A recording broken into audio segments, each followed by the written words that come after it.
Seventh class. कैसे हैं आप सब बच्चों? आपको याद है मैं आपको अनुच्छेद करवा रही हूँ, ठीक है। आपने अनुच्छेद अपनी बुक से करे हैं, कुछ मैंने अपने आप से करवाए हैं। बच्चों आज जो अनुच्छेद हम करने वाले हैं वह है हमारी भारतीय संस्कृति के ऊपर। भारतीय संस्कृति यानी कि हमारे देश का कल्चर। कैसा कल्चर है हमारा आप सभी को मालूम है। हम रोज उसको समझते भी हैं, पढ़ते भी हैं और अपनाते भी हैं, ठीक है। तो आज हम अपने उसी भारतीय संस्कृति के बारे में पढ़ने वाले हैं, क्योंकि बच्चों एक संस्कृति, एक देश की संस्कृति, कल्चर हमारे जीवन पर बहुत ज़्यादा असर डालते हैं। हम कहीं विदेश में जाते हैं तो हमारी संस्कृति ही हमें सम्मान दिलवाती है, या कोई और विदेश से आता है तो वह भारतीय संस्कृति का कितना सम्मान करते हैं ना। सभी जगह आप सुनते हैं कि हमारी संस्कृति बहुत अच्छी है, यहाँ पर बड़ों का सम्मान किया जाता है, सभी लोग एक दूसरे से प्यार करते हैं। अनेक धर्म होने के बाद अनेक जातियाँ, वेशभूषाएं, बोलियां, खान पान में विभिन्नताएं, कितनी विभिन्नताएं हैं ना, खाने पीने में, पहनने में, कपड़ा, बोलचाल में बहुत विभिन्नताएं हैं, लेकिन फिर भी हमारी संस्कृति में एकता है। मतलब अनेकता में एकता ही हमारी संस्कृति है। तो आज बच्चों हम अपनी उसी भारतीय संस्कृति पर एक छोटा सा अनुच्छेद लिखेंगे, ठीक है क्लास। तो चलिए अपनी नोटबुक्स ओपन कीजिए। मैं आपको वीडियो के माध्यम से आज वो अनुच्छेद दिखा भी रही हूँ और पढ़ के समझा भी रही हूँ, ठीक है क्लास। चलिए स्टार्ट करते हैं। सेवेंथ क्लास, जैसे कि अभी मैंने आपको बताया, आपको आज अनुच्छेद करना है भारतीय संस्कृति और साहित्य के ऊपर, ठीक है। इस अनुच्छेद को करने के बाद मैं आपको आज का होमवर्क भी दूंगी। तो पूरी वीडियो को देखते देखते ही क्लास आपको अपना वर्क कंप्लीट करना है। ऐसा नहीं होना चाहिए कि किसी का भी काम अधूरा रह जाए, ठीक है। अब मैं पढ़ रही हूँ, आप साथ साथ ये काम भी करते जाइए। देखिए, साहित्य एवं संस्कृति का एक दूसरे के साथ गहरा संबंध होता है। दोनों एक दूसरे के पूरक होते हैं। पूरक का मतलब होता है किसी में यदि एक कमी होती है तो दूसरा उसे पूरा कर देता है। किसी भी देश अथवा जाति की सामाजिक, धार्मिक, आर्थिक, राजनीतिक परिस्थितियों एवं रीति रिवाजों का उल्लेख तत्कालीन साहित्य में किया जाता है। किसी भी जाति के बेटो, किसी भी देश अथवा जाति का वर्णन उस काल के साहित्य में मिलता है। जैसे हिस्ट्री में मिलता है ना, तो साहित्य में भी आपको काफ़ी वर्णन मिलता है। साहित्य में भी इसका वर्णन किया जाता है। अतएव साहित्य द्वारा ही किसी देश अथवा जाति की संस्कृति का पूर्ण ज्ञान संभव है। संस्कृति की रक्षा भी साहित्य द्वारा होती है। फिर से देख लेंगे इस लाइन को। अतएव साहित्य द्वारा ही किसी देश अथवा जाति की संस्कृति का पूर्ण ज्ञान संभव है। संस्कृति की रक्षा भी साहित्य द्वारा होती है ना। साहित्य में उस संस्कृति को जीवित रखा जाता है। हमारे को आज जो संस्कार मिल रहे हैं, जिस संस्कृति को हम पढ़ पा रहे हैं, यह हमारे साहित्य में मिलती है हमें। दूसरे शब्दों में संस्कृति को भावी पीढ़ियों तक पहुंचाने, उसे मूर्त रूप देने या जीवित रखने का काम साहित्य का ही होता है। क्या बोला है इसमें मैंने? दूसरे शब्दों में संस्कृति को भावी पीढ़ियों तक पहुंचाने, यानी कि एक पीढ़ी से दूसरी पीढ़ी तक पहुंचाने, उसे मूर्त रूप देने, सजीव रखने का काम साहित्य का ही है।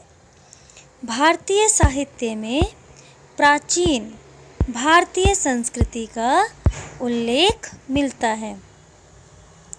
ठीक है, तभी हम आज भारतीय संस्कृति के बारे में जानते हैं।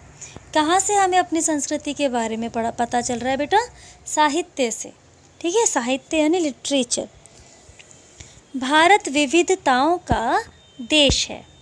यहाँ विभिन्न धर्मों, जातियों, वर्गों के लोग रहते हैं।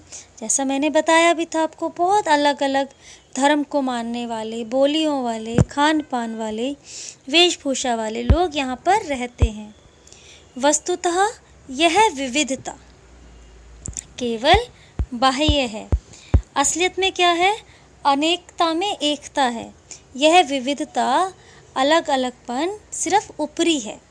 अंदर से क्या है? आंतरिक दृष्टि से सभी धर्मों, जातियों और भाषाओं में एकता और सामंजस्य है।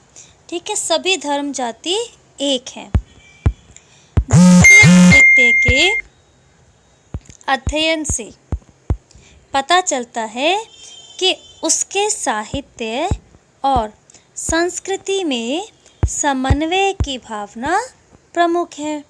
ठीक है, भारतीय साहित्य के अध्ययन से मालूम पड़ता है कि उसके साहित्य और संस्कृति में समन्वय की भावना प्रमुख है, यानी कि एडजस्टमेंट, तथा उनमें सांस्कृतिक आदर्श एवं विशेषताएं विविध रूपों और परिस्थितियों के अनुरूप हैं।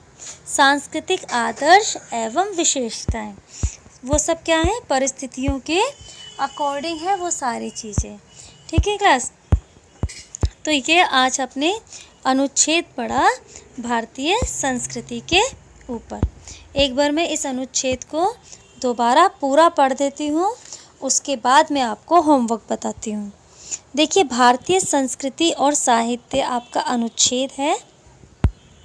ठीक है, इसमें देखिए साहित्य एवं संस्कृति का एक दूसरे के साथ गहरा संबंध होता है। दोनों एक दूसरे के पूरक होते हैं। किसी भी देश अथवा जाति की सामाजिक, धार्मिक, आर्थिक, राजनीतिक परिस्थितियों एवं रीति रिवाजों का उल्लेख तत्कालीन साहित्य में किया जाता है। अतएव साहित्य द्वारा ही किसी देश अथवा जाति की संस्कृति का पूरा ज्ञान संभव है। संस्कृति की रक्षा भी साहित्य द्वारा होती है। दूसरे शब्दों में, संस्कृति को भावी पीढ़ियों तक पहुंचाने, उसे मूर्त रूप देने या जीवित रखने का काम साहित्य का ही है। भारतीय साहित्य में प्राचीन संस्कृति का उल्लेख मिलता है। तभी हम आज भारतीय संस्कृति के बारे में जानते हैं। भारत विविधताओं का देश है। यहाँ विभिन्न धर्मों, जातियों, वर्गों के लोग रहते हैं। वस्तुतः यह विविधता केवल बाह्य है। आंतरिक दृष्टि से सभी धर्मों, जातियों और भाषाओं में एकता और सामंजस्य है। भारतीय साहित्य के अध्ययन से पता चलता है कि उसके साहित्य और संस्कृति में समन्वय की भावना प्रमुख है तथा उनमें सांस्कृतिक आदर्श एवं विशेषताएं विविध रूपों और परिस्थितियों के अनुरूप हैं। ठीक है क्लास, ये है आपका भारतीय संस्कृति और साहित्य का अनुच्छेद। क्लास आपको ये अपनी बुक में भी मिलेगा, आपकी व्याकरण बुक में पेज नंबर 159 पर आपको यह अनुच्छेद मिल जाएगा। अब मैं आपको बताने जा रही हूँ आज का होमवर्क। आपको होमवर्क गृह कार्य में लिखना है। ध्यान से सुन लीजिए।